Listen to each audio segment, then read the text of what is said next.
Free Fire ចាំថ្ងៃហ្នឹង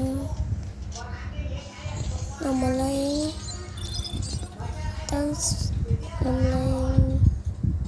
មកប្រាប់ភ្លើង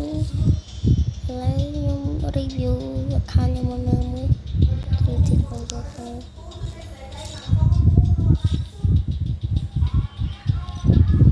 ខ្ញុំ level 35 ហើយ rank ថោកបាយខ្ញុំrank ខ្ញុំចិត្តបាន rank Grand Master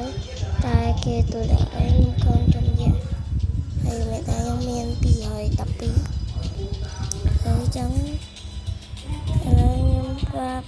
គឺឥឡូវខ្ញុំឲ្យ review អានេះមុនគឺដាក់កាយគេដាក់កនេះហើយគេអានេះហ្នឹងនេះគឺជាអ្វីដែលមាននេះទៀត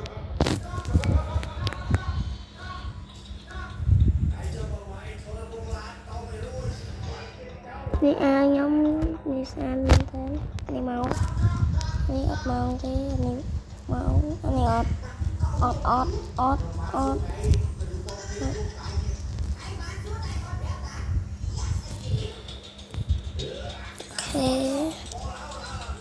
នេះបងខ្ញុំ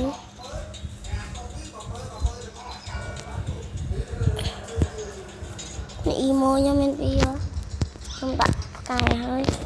ទាន់មានរបស់ខ្ញុំអត់សូវមានទេខ្ញុំមិនសូវខ្លាំងទេនេះអានេះគឺជារបស់ខ្ញុំ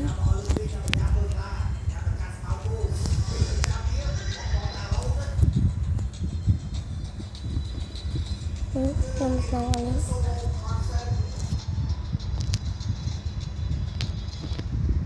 ម៉ូតូខ្ញុំមានពីរមួយ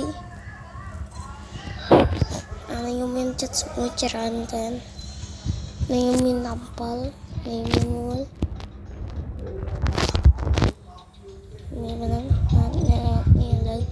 ខ្ញុំឈឺបាត់ជើងធំចឹងខ្ញុំសូមនិយាយវីដេអូនេះតែប៉ុណ្ណឹងចាំ